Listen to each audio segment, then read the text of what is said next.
Puji Tuhan, saudara-saudara sekalian. Kali ini saya ingin membawakan renungan berjudul Ciuman Yudas Iskariot. Ya, jadi semacam ciuman dari Yudas Iskariot kepada Yesus yang sangat baik, bagus itu sebetulnya ternyata adalah pengkhianatan.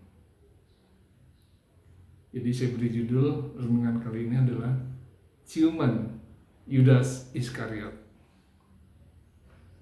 Kita akan baca dalam Matius 26 ayat 48 bagian B.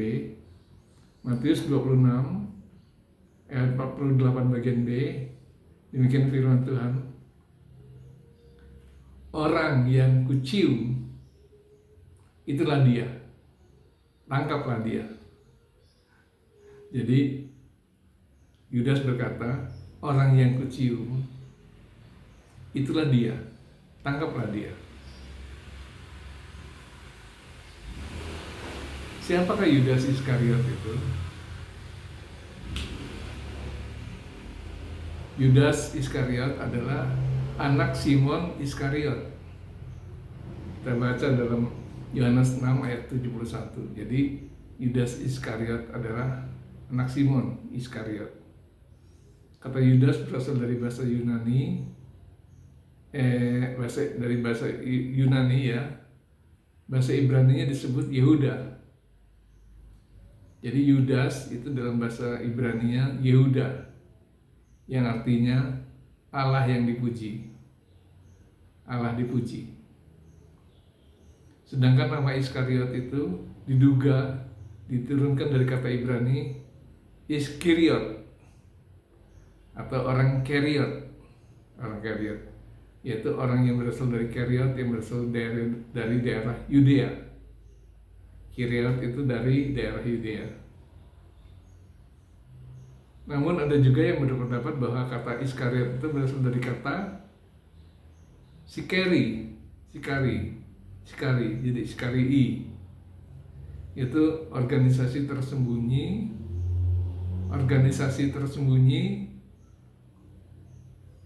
yang memberontak terhadap bangsa Romawi karena menjajah Israel pada waktu itu. Jadi Sikari ini yaitu suatu organisasi tersembunyi yang memberontak terhadap bangsa Romawi yang menjadi penjajah Israel pada waktu itu. Yudas Iskariot diduga adalah anggota dari kelompok ini. Namun hal itu dibantah oleh sebagian orang sebab organisasi ini muncul pada tahun 40 sampai 50 sesudah Masehi. Jadi tidak mungkin Yudas menjadi anggotanya. Yudas ini terpilih menjadi murid Yesus yang kemudian disebut rasul. Jadi Yudas terpilih menjadi seorang murid Yesus, kemudian disebut rasul. Matius 10 ayat 4. Jadi dia adalah seorang rasul. Bahkan dalam kelompok dia mendapat jabatan penting, yaitu menjadi seorang bendahara atau pemegang kas. Dalam Yohanes 12 ayat 6 dan 13 ayat 29. Yudas ini cukup terkenal, tapi hanya sebagai pengkhianat. Kasihan ya. Mungkin dia terkenal, tapi dia ternyata hanya sebagai pengkhianat. Pernah suatu hari Yudas menegur Maria yang menuangkan minyak narwastu untuk meminyaki kaki Yesus. Jadi minyak narwastu itu dipecah, langsung dituangkan ke kaki Yesus. Dia berkata demikian, mengapa minyak narwastu ini tidak dijual 300 dinar dan uangnya diberikan kepada orang-orang miskin? Itu tertulis dalam Yohanes 12 ayat 5. Jadi saya ulangi lagi, mengapa minyak narwastu itu tidak dijual 300 dinar dan uangnya diberikan kepada orang miskin. 300 dinar itu lumayan besar ya, saudara-saudara. Yudas seolah-olah memperhatikan nasib orang miskin. Dia seolah-olah memperhatikan kasihan orang miskin gitu. Padahal sebenarnya ia ingin mencuri dari kas yang dipegangnya. Ingin mencuri dari uang kas yang dipegangnya. Yohanes 12 ayat 6.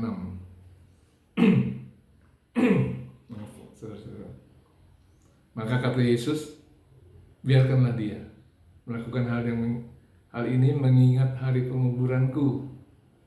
Karena orang-orang miskin selalu ada pada kamu, tetapi aku tidak akan selalu ada pada kamu. Yohanes 12 ayat 7-8. Jawaban Yesus membuat Yudas itu terdiam. Menurut perkataan Yesus, sebenarnya Maria Magdalena itu sedang mempersiapkan hari penguburan Yesus.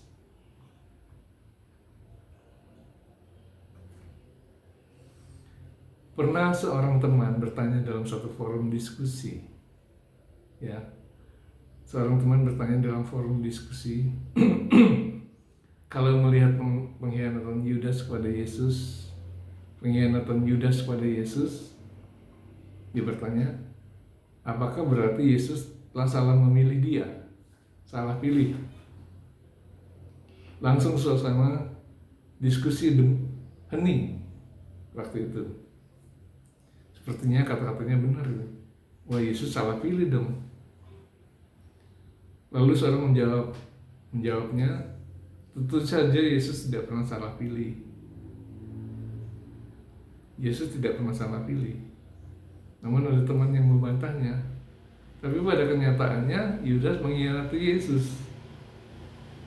Nah, kalau Yesus mengetahuinya tentu akan menolaknya, bukan?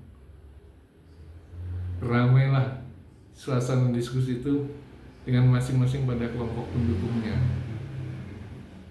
Dari kelompok pendukungnya ada yang menyatakan bahwa Yesus salah pilih, ada yang mengatakan Yesus tidak salah pilih. Jadi ribut lah waktu itu, ramai bukan ribut.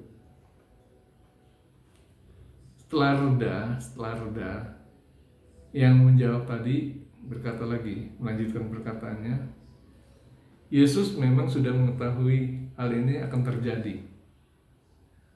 Jadi dia sudah tahu. Silakan baca dalam Matius 26 ayat 21 dan 24 bagian akhir. Seseorang peserta membacanya, dan ketika mereka sedang makan, ia berkata, aku berkata kepadamu, sesungguhnya seorang di antara kamu akan menyerahkan aku. Tetapi celakalah orang yang olehnya anak manusia itu diserahkan. Adalah lebih baik bagi orang itu sekiranya ia tidak dilahirkan. Itu ayatnya. Jadi Yesus tidak salah pilih. Tapi kenapa Yesus masih memilihnya? Dijawab oleh seseorang itu, bukan karena Yudas sudah ditetapkan, tapi karena Yesus memilih semua muridnya yang tidak sempurna. Yesus memilih semua muridnya yang tidak sempurna. Contoh, Petrus yang menyangkali Yesus sampai 3 kali. Thomas yang tidak percaya bahwa kebangkitannya sebelum mencucukkan tangannya ke jarinya ke luka Yesus. Jadi bagaimana baik buruknya karakter murid-muridnya, Yesus pasti akan memilihnya. Itulah jawaban dari dia. Nah, pada suatu ketika pergilah Yudas Iskariot pada imam-imam kepala. Lalu dia berkata, apa yang hendak kamu berikan kepadaku supaya aku menyerahkan dia kepada kamu? Mereka membayarnya 30 keping perak. 30 uang keping perak. Mulai saat itu ia mencari kesempatan yang baik untuk menyerahkan Yesus. Ya. Pada malam Paskah, Yesus makan bersama-sama dengan dia, bersama-sama dengan Yudas, dengan 12 muridnya, dan dengan 12 muridnya semua. Dia ajak makan sama-sama. Sesudah perjamuan, Yesus mengambil roti dan mencelupkannya. Ia memberikannya pada Yudas.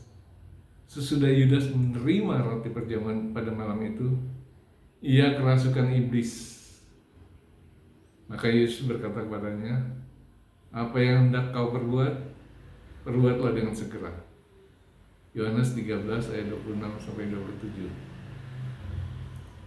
Yesus tanpa tedeng aling-aling lagi langsung memerintahkan Yudas untuk segera melakukannya semua rencananya itu.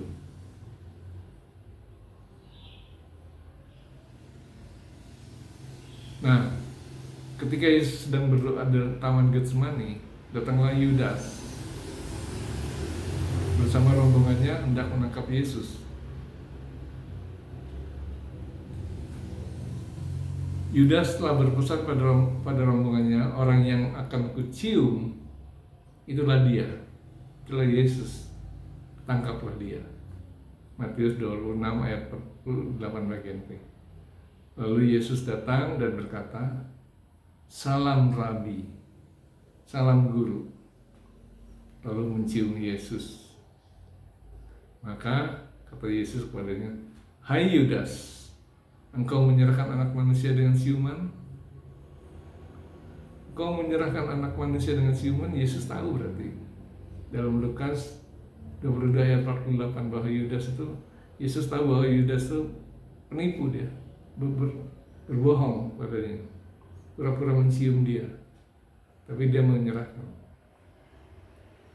Segera setelah itu Yesus pun ditangkap untuk dibawa ke Mahkamah Agung, Mahkamah Agama, dan di hadapan Pilatus untuk disalibkan. Akhirnya Yesus pun disalib dan wafat, seperti yang dinubuatkan sebelumnya oleh para nabi. Namun 3 hari kemudian dia bangkit dari kematiannya. Terpujilah Yesus. Kemudian ketika mengetahui bahwa Yesus dijatuhi hukuman mati, menyesallah Yudas Iskariot. Menyesal dia. Tapi sayang, dia tidak bertobat.